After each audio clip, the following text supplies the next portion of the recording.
Vai começar. Olha, começou a gravação. O que eu quero de antemão é dar boas-vindas ao professor José Olinda, que é Obrigado. maravilhoso. Eu estava lembrando, Olha a eu estava responsabilidade. eu estava lembrando que nós nos conhecemos em São Luís, num evento junto com o professor Jean, e olha, eu lembro perfeitamente um dos assuntos que o professor ainda comentou, que foi o método cartesiano, de uma forma assim mas tão tranquila, tão pedagógica, que a galera que estava lá, se nunca tinha escutado, aprendeu tudo, Olinda. Então, eu quero que vocês aproveitem. É uma conversa, a professora Olinda vai trazer a sua experiência na UFC, e se vocês tiverem questões, coloquem, fiquem completamente à vontade. Está contigo, Olinda. A qualquer momento, viu? É só abrir o microfone, que eu percebo aqui que está aberto, significa que ouvirei os questionamentos, as contribuições, porque afinal se trata, e eu entendi assim a partir do gentilíssimo convite da Delma, que seria uma conversa descontraída, muito mais para a gente trocar alguns conhecimentos, e troca mesmo, né? Então, eu vou iniciar trazendo as circunstâncias. Eu compreendi que tinha sido assim, e vejo, depois confirmei com a Delma que essa seria a finalidade de compartilhar com vocês algo de uma ordem muito mais pragmática, que foi vivida, que está sendo vivenciada, e numa ambiência a partir da qual eu e meus alunos, meus orientandos, temos nesse lugar uma seara de possibilidades enormes de pesquisa, utilizando o método fenomenológico, utilizando as reflexões existencialistas também, naquilo que ela traz de instigador para todos nós que somos da psicologia. Então, o contexto é o seguinte: na Universidade Federal do Ceará, onde sou professor do curso de psicologia, mas na pós-graduação sou professor da filosofia. Lá eu ministro disciplinas, faço um pouco a ponte na pós-graduação em filosofia para os alunos que vêm das humanas em geral, sobretudo da psicologia e tal, e que antigamente só encontravam professores da própria filosofia, e aí eu recebi o convite e aceitei com muita honra de fazer um pouco essa ponte, esse diálogo entre ciências humanas e filosofia. Então ocupo um pouco esse papel, e evidentemente que os meus autores são restringidos, são limitados aos autores da fenomenologia e do existencialismo, sobretudo Heidegger, Sartre, Russell e Merleau-Ponty, também o Buber aqui e ali, que é um autor muito festejado, né, entre nós. Então, sobre mim, só isso. E então, qual é a circunstância? Na universidade, eu coordeno um programa de extensão chamado NUCLIC, que significa Núcleo de Psicologia Clínica. E eu faço todas as minhas pesquisas em casal, em casamento, em parceria com a extensão. Pesquisa e extensão, no meu âmbito, andam muito juntas. E também na universidade existe um outro programa de extensão chamado NUFACE, que é o Núcleo de Defeitos da Face vinculados à Faculdade de Odontologia. Então é aí o meu lugar nesse momento de atuação como pesquisador e como professor também.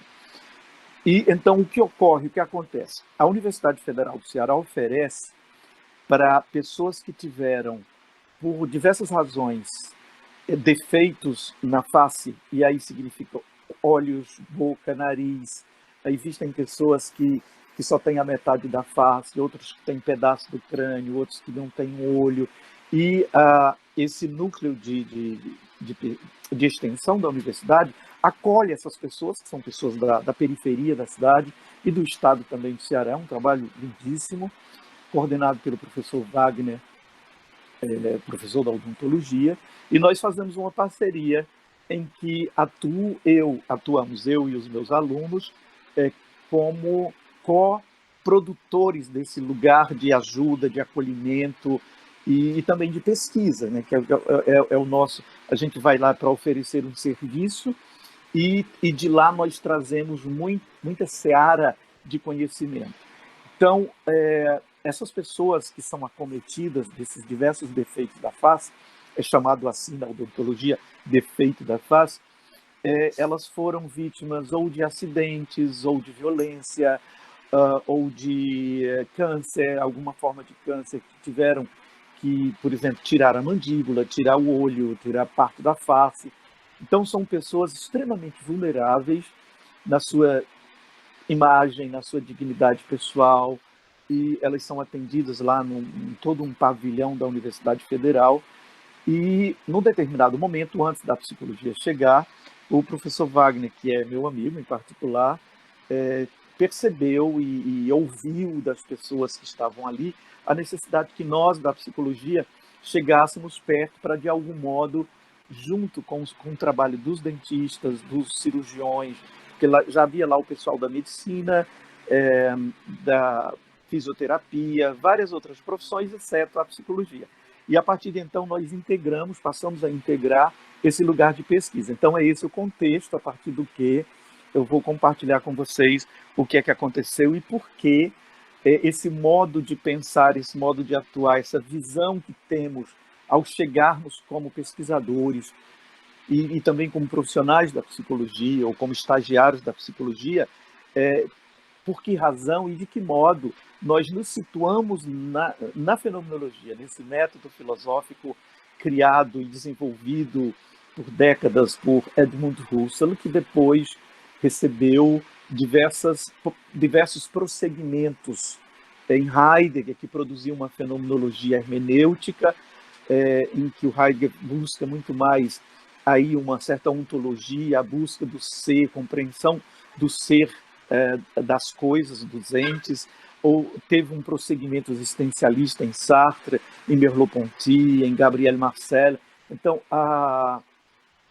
essa fonte inicial que é a fenomenologia e que se constitui como um método filosófico, e método, devemos lembrar o tempo todo, é um caminho de se pensar, é um caminho de filosofar, é um caminho de refletir, mas também é um caminho de fazer ciência, é um caminho de aplicarmos nesse caminho, aplicarmos as teorias e técnicas que conhecemos, mas também ampliá-las, lhes dar um aspecto epistemológico, trazer para essas ciências uma cientificidade, um rigor, assim como desejou o Husserl.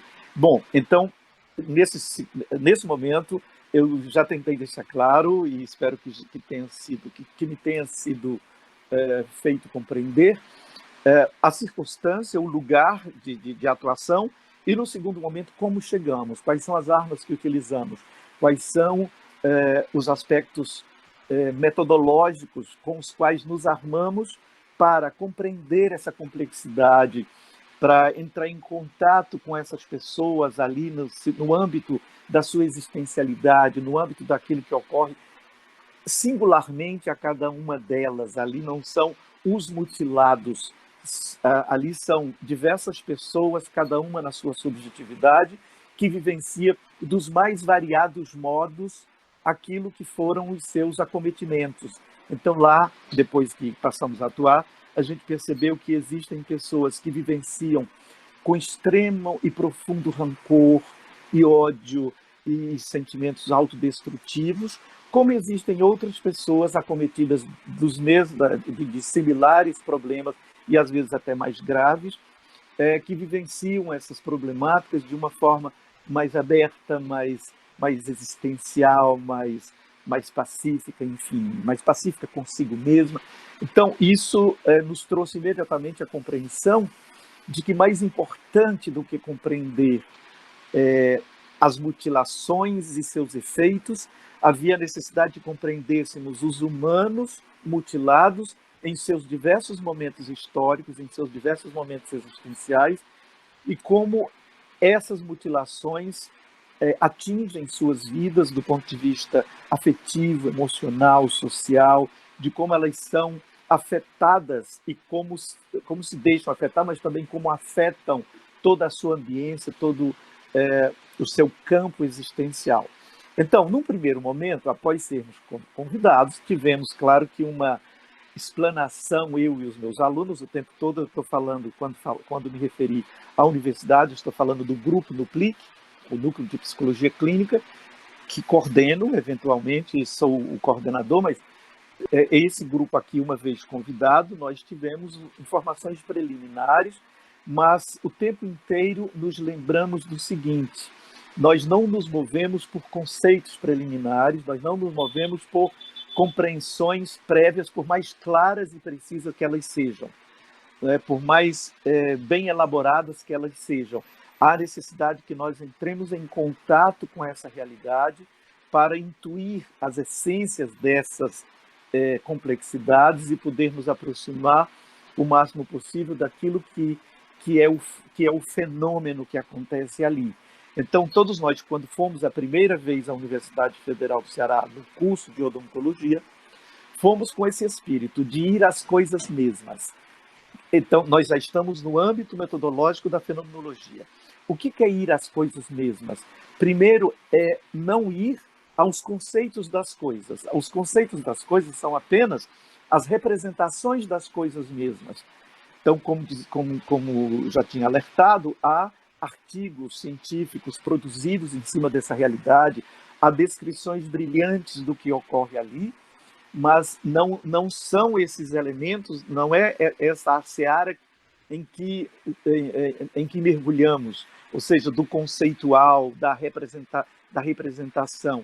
É preciso que nós estivéssemos ali presentes na realidade das pessoas, quando elas chegam, como participam, depois para onde elas vão, que sonhos carregam, quais são suas demandas. A primeira coisa que o pessoal da odontologia nos pediu foi que levássemos um projeto para atuação junto a essas pessoas, no sentido de minimizar o seu sofrimento, no sentido de ajudar as relações sociais, familiares, de aceitação, tudo aquilo que a gente espera num contexto como esse ser demandado, né? E foi um pouco frustrante para o pessoal da odontologia, porque a primeira coisa que dissemos é que, a partir do método fenomenológico, nós não temos um projeto pronto para levar para ninguém, porque nós precisamos antes ouvir o que as coisas nos dizem, o que os fenômenos, é preciso que os fenômenos cheguem a nós. E os fenômenos são aqueles acontecimentos, são aquelas coisas que estão ali acontecendo na vida daquelas pessoas, naqueles contextos históricos e com as representações e significados que cada um foi capaz de fazer. Onde é que a gente conhece isso? Infelizmente, eu estou dizendo infelizmente porque seria muito bom se pudesse ser assim, a gente poderia conhecer nas descrições, nos livros, nas narrativas. Mas não, essas coisas são importantes, mas elas precisam, nesse momento do encontro com essas pessoas, serem suspensas, serem colocadas à parte, e esse é um movimento na fenomenologia que se chama de epoché, ou eporré, que é uma palavra grega, para dizer que nós suspendemos os conhecimentos prévios das coisas para ir encontrar as coisas mesmas. Então, quem é que me dirá, enquanto coordenador do programa, enquanto orientador desses alunos, quais são as necessidades dessas pessoas? São as próprias pessoas envolvidas e atoladas, esse termo é horroroso, mas a gente usa aqui muito no Ceará, mas mergulhadas, fica mais delicado dizer assim, mergulhadas em suas problemáticas. Então foram estas pessoas que passaram a nos dizer, a partir dessa nossa posição de estabelecer uma epoché, ou seja, eu não conheço nada dessas pessoas, eu não sei nada, ou tudo que eu sei eu suspendo, porque eu preciso saber a partir delas próprias, isso é um movimento fenomenológico. A segunda coisa é que nós não ficamos presos nos nossos escritórios e gabinetes, nós fomos vivenciar, estar com elas, ouvi-las, senti-las não apenas falar, pulsar, mas relatar, né, todas as suas histórias. Então, e as demandas mais importantes que recebemos e que parecia ser uma coisa extremamente inaplicável ao que antes a gente imaginava, foi o seguinte: eles disseram, nesse momento, eu estou aqui traduzindo, evidentemente, agora com minhas palavras, mas foi muito significativa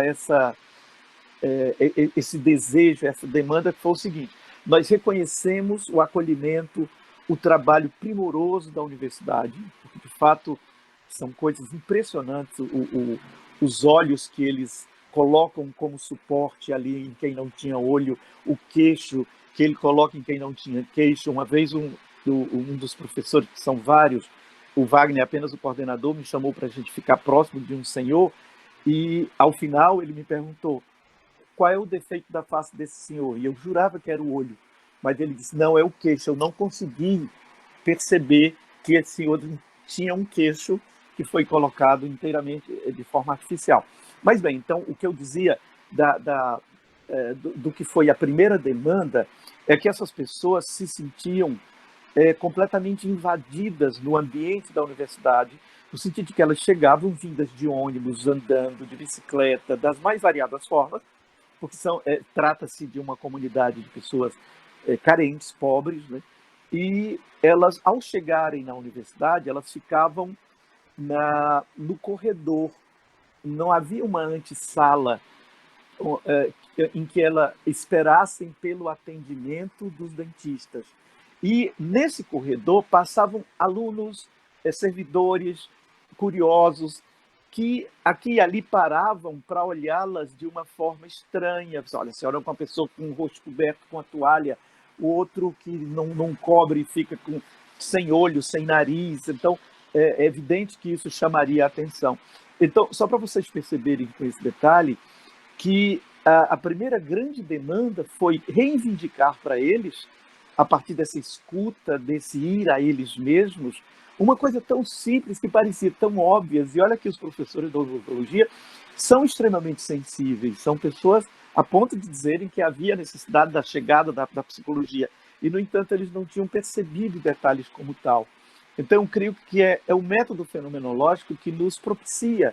Eu não nego que há outros métodos que também nos levem à mesma coisa, mas nos propicia a chegar tão próximo das pessoas a ponto de poder prescrutar delas aquilo que naquele momento lhes é essencial. Então, houve um compartilhamento nosso da psicologia, parece até um trabalho de assistente social, ou de outra ordem, ou de administradores, mas enquanto psicólogos, na nossa primeira reunião, foi brevíssima em seguida, para demonstrar o que seriam as primeiras demandas, foi exatamente dessa ordem, de um lugar de acolhimento, onde eles pudessem ficar esperando a hora de atendimento e não tivessem a possível invasão de algumas pessoas, porque elas se sentiam assim invadidas por conta dos acometimentos de suas faces. E aí as coisas começaram a ficar muito surpreendentes. A partir de então, foi começando a se montar o projeto de atuação. Eu sempre tenho em mente aquilo que o Sartre, agora eu já estou falando de existencialismo, o Sartre nos chama a atenção, eu faço um casamento do existencialismo sartriano e da fenomenologia russeliana, até porque Sartre pensou todo o seu existencialismo a partir da fenomenologia, o método que ele utilizou foi a fenomenologia, e o Sartre, em um determinado momento das suas escritas, está muito presente em Ser e Tempo, em O Ser e o Nada, está presente na obra do Sartre a ideia da elaboração por parte de cada um de nós humanos do que ele chama de um projeto existencial, um projeto fundamental. Um projeto fundamental é um lugar aonde devemos chegar, mas há necessidades absolutas de que tenhamos razões para chegar a esse lugar. E, no meio de tudo isso, entre as razões que eu tenho para chegar e lá na frente o lugar que se chegar, há todo um caminhar a se fazer, há toda uma série de ações, de escolhas a serem feitas, que me levarão, a partir de móveis, de alguma coisa que me mobilize. Eu não preciso apenas de razão para realizar um projeto existencial, um projeto fundamental, mas eu preciso também de mobilização para tal. Um exemplo disso, assim, muito brevemente, eu tenho razão suficiente para ir ao mercantil hoje, comprar leite, porque eu abro a geladeira e estou vendo que não tem leite. Mas eu preciso de um móvel para tal, eu preciso de alguma coisa que mobilize a minha razão. Então, nós estruturamos o projeto muito em cima dessa lógica. Qual será o projeto fundamental nosso, enquanto psicólogos, junto àquelas pessoas? E não fomos nós que definimos, isso é absolutamente importante, mas nós definimos intersubjetivamente, diante das possibilidades e limites que nos são colocados a cada momento da nossa vida. E, à medida que iam aparecendo as demandas, nós vislumbrávamos junto com essas pessoas os significados, as importâncias, as repercussões dessas reivindicações que elas traziam, e a gente ia, então, a partir daí, montando esse projeto fundamental.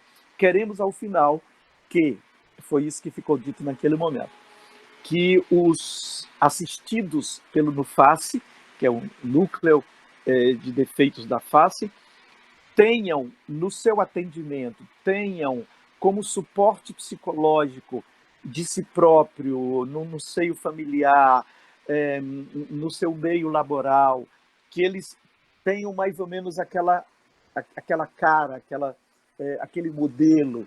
E tudo isso foi pré-definido, pré-desenhado e colocado no futuro.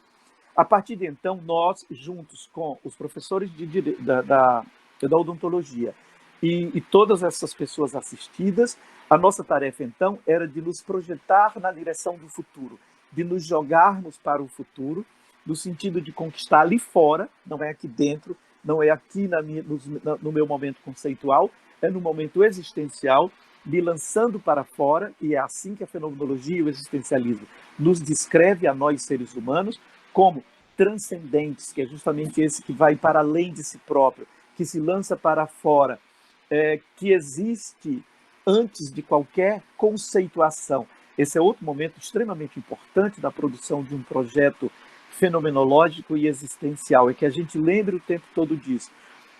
Enquanto a gente faz o caminho, a gente caminha nesse caminho que foi feito. Não há um caminho previamente estabelecido, né? Então a gente ia caminhando e abrindo as veredas do caminho, né? Isso também é outro aspecto extremamente importante. E tudo isso decorre do fato de que, primeiro, nós existimos, nós vivenciamos, nós experimentamos, e a partir de então é que toda possível teoria e toda possível técnica é elaborada e estabelecida. Eu primeiro tenho que experimentar, eu primeiro tenho que vivenciar.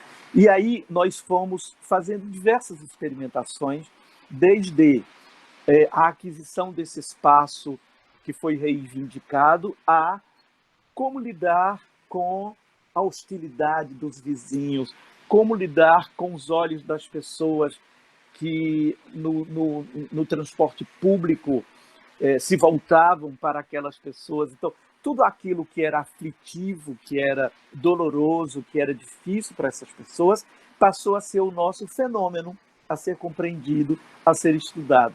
E durante essas nossas pesquisas, nós percebemos, nós, todo o grupo, né, todos nós, que quando buscávamos não apenas a cara do afeto da coisa que me afeta, mas os sentidos e significados que essas coisas me trazem, quando a gente sai da mera nomeação de eu dizer que isso que me aconteceu é vergonhoso, isso que me aconteceu é invasivo, isso que me acontece é vexatório, quando a gente conseguiu sair da mera nomeação para ir para os significados que cada um atribui a isso, do modo como cada um é afetado com esses conceitos nas suas vidas, que inclusive A é afetado de um jeito, B já é de outro, C já é de outro, mais diferente ainda.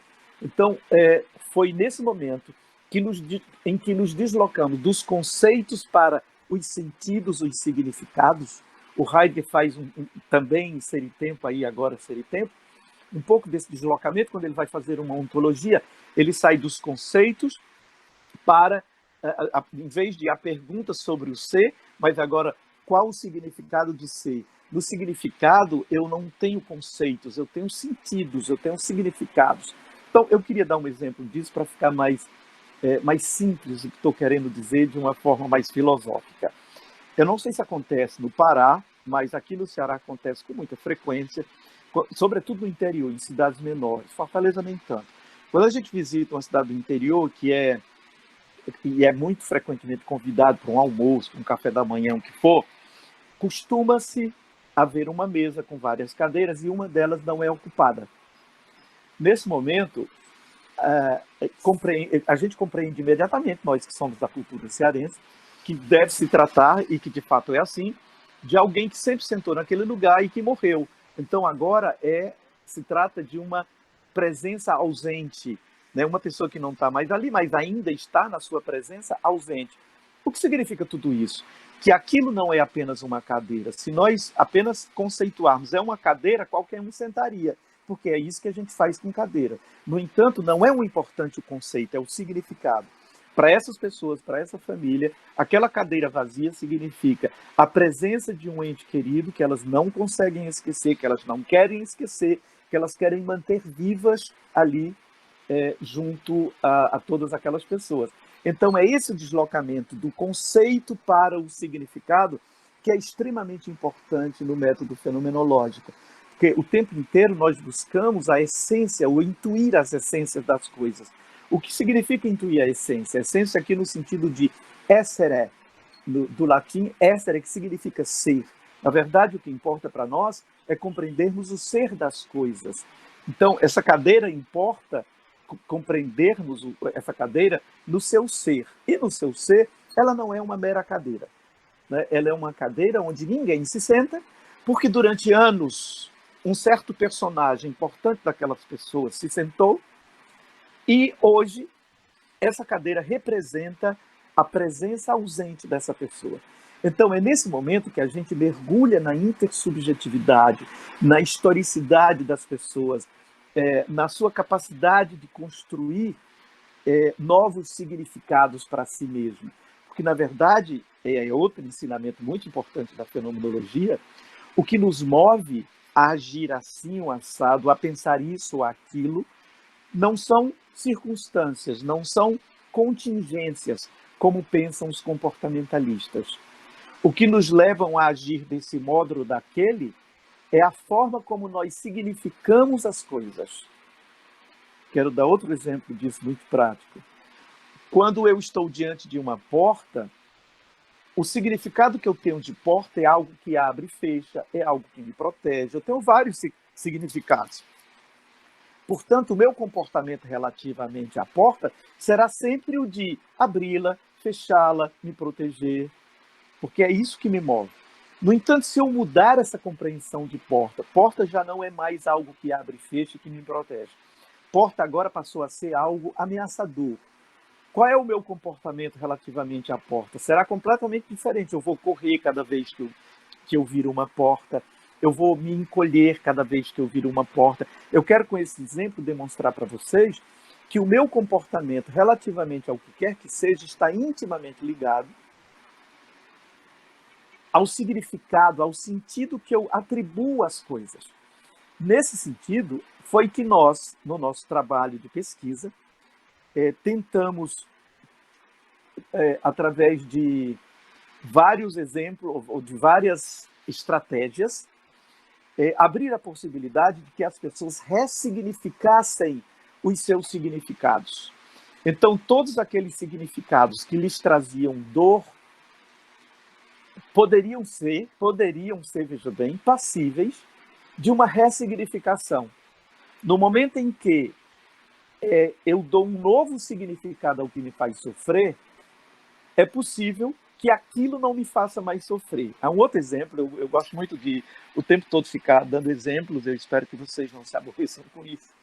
É um exemplo de um cliente do Viktor Frankl, da logoterapia. O Viktor Frankl atendia um senhor por anos e que tinha um único, ou se não um único, mas um fundamental sofrimento. É que a esposa dele, com quem ele viveu 50 anos, tinha morrido. E ele estava completamente indignado com a natureza, com Deus, com todo mundo. Como é que a vida pode ser tão cruel com ele? Porque ele é que devia ter morrido e a mulher dele está viva. Porque ele é que não presta e ela prestava. Porque ele é que isso e ela que não. Enfim, ele tem uma série de significados da morte dessa mulher. Até que um dia, com a genialidade do Viktor Frankl, é claro que isso não foi assim num estalo, vocês conhecem o processo psicoterápico e sabem que isso se dá num processo, né? Mas até que um dia, estou falando assim para simplificar, o Viktor Frankl propôs a ele supor o oposto disso. Se você tivesse morrido amando sua mulher provavelmente ela também ama você, não é isso? Ele sim, ela também me amava e tal. Muito provavelmente era ela que estaria aqui sofrendo esses anos todos, indignada com isso. E aí ele foi colocando tudo em cima dos ombros do cliente dele agora. E quando foi ao final, o cliente dele disse: é óbvio que eu não quero isso para minha mulher. Eu prefiro eu, que não valho nada, sofrer e que ela não sofra. Não seja ela que sofra.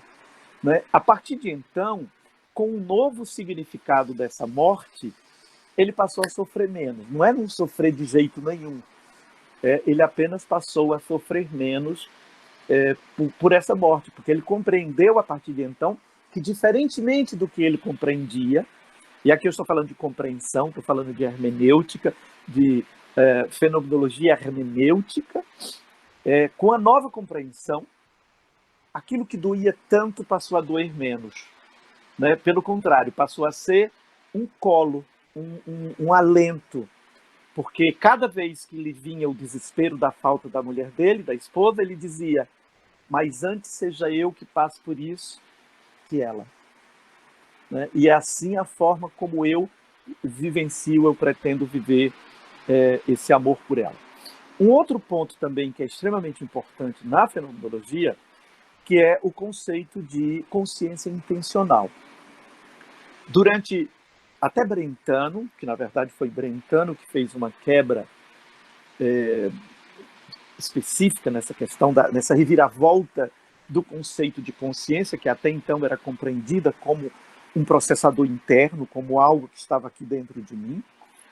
A partir de Brentano, e depois apropriado de uma forma brilhante por Husserl, ele tematiza uma consciência como sempre uma consciência de alguma coisa. Né? Não é mais uma consciência que eu faço aqui.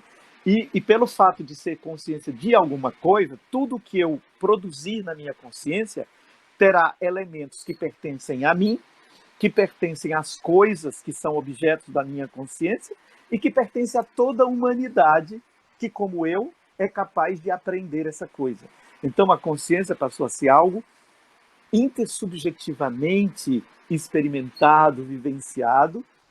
Foi então nesse momento que da nossa pesquisa que nós sugerimos a criação de grupos temáticos para pensar questões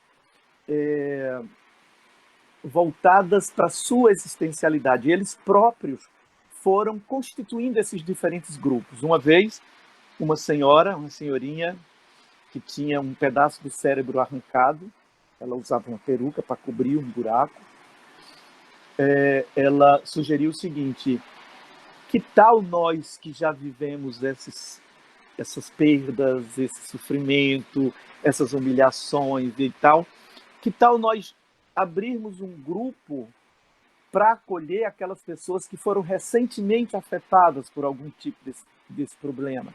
Aí a gente abriu um grupo de veteranos que recebem novatos. Né? Ganhou um nome específico lá, um nome de um santo, que era uma senhora muito religiosa. A gente, São Lázaro ficou o nome do grupo que constituímos. E cada das pessoas que chegavam, que eram tão amarguradas, tão sofridas, que eram identificadas pelo pessoal da odontologia, do serviço social, de todos os que trabalhavam ali, mandavam para nós essas pessoas e nós, no grupo, as acolhíamos. O que é que eu estou querendo dizer com todos esses exemplos? É que vocês percebam quanto, na fenomenologia, trata-se de uma tessitura, de uma construção coletiva, trata-se de uma vivência intersubjetiva, em que não há um polo sabedor que sabe sozinho de alguma coisa e que tem a prerrogativa de dizer para os outros o que são as coisas. Né? Trata-se de montar uma coxa de vários tecidos, de várias cores, para que, ao final, pudéssemos nós atuar como psicólogos ou como estagiários em psicologia e, ao mesmo tempo, que nós pudéssemos, como pesquisadores, investigar diferentes modos de atuação junto a pessoas que sofrem, junto a pessoas que passam por determinadas circunstâncias sociais que lhes fazem doer tanto. Né? E nós não perdemos a perspectiva que o sofrimento, a angústia, é condição existencial humana. Em nenhum momento a gente tem a ilusão de querer medicar o sofrimento, de querer retirar o sofrimento das pessoas, né? No entanto, o que nos interessa fazer há um texto de um psicopatologista da fenomenologia chamado Eugene Minkowski, que ele diz assim, que há o sofrimento que faz sofrer e há o sofrimento que faz crescer. O sofrimento que faz sofrer, esse sim, nós psicólogos podemos, precisamos, devemos atuar sobre ele a partir de uma compreensão dele e de uma definição de como minorá-los, mas há o sofrimento que nos faz crescer. E contra este ninguém pode fazer nada e nem deve fazer nada, porque ele faz parte constitutiva da vida, né? Cada um carregará a sua cruz, como aqui nós dizemos no Ceará.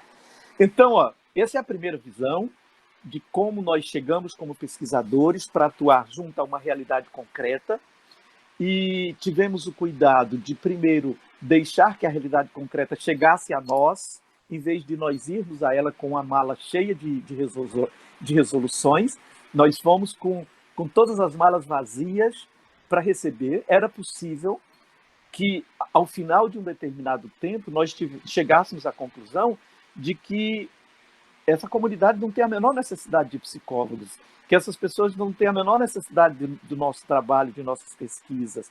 Nós nos retiraríamos com toda a dignidade com que chegamos.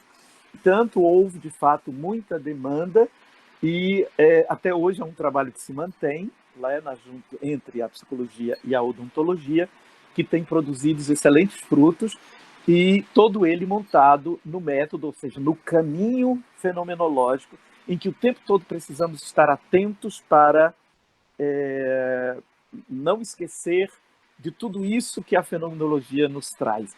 Há um outro elemento que eu vou concluir com isso nesse primeiro momento, para depois ouvi-las, que é o de lembrar não só da consciência intencional, como uma consciência de alguma coisa. O que significa uma consciência intencional diferente daquela?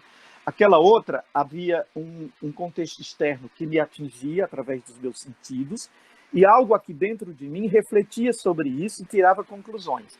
Essa é a consciência do passado. Nessa consciência da agora, a partir da fenomenologia, para ser mais justo, a partir de Brentano e depois apropriado pela fenomenologia, há um momento em que eu tenho um ato de visada, eu me viro na direção de alguma coisa, o sofrimento daquela pessoa, aquela geladeira para onde eu vou me dirigir e pegar alguma coisa. Esse meu movimento de ir na direção de alguma coisa, o Husserl chamou do momento de noesis. É uma palavra grega, cuja tradução é dirigir-se a alguma coisa ou lançar-se na direção de alguma coisa. Só que no momento em que nós nos dirigimos a alguma coisa, é porque ela já veio a nós, ela já nos atingiu de algum modo. Na descrição dos diversos atos de consciência, o Husserl descreve um momento em que nós temos um nível de consciência, que é a consciência corpórea, que, embora eu não tenha percebido ainda a geladeira que está ali, de algum modo ela já chegou a mim, com o barulhinho que ela fez, com a fome que começou a chegar. A geladeira já chegou a mim no nível corpóreo. Então, e aí, quando as coisas chegam a mim, de algum modo, eu tenho esse primeiro ato de visada, que é voltar-me para ela. O Husserl chama isso de noesis, é um movimento noético. Ao mesmo tempo, essas coisas, de lá para cá, também empurram para mim uma presença, elas se fazem presentes, elas estão ali diante de mim. E há nesse momento, noema, é um momento noemático. Então, noesis e noema.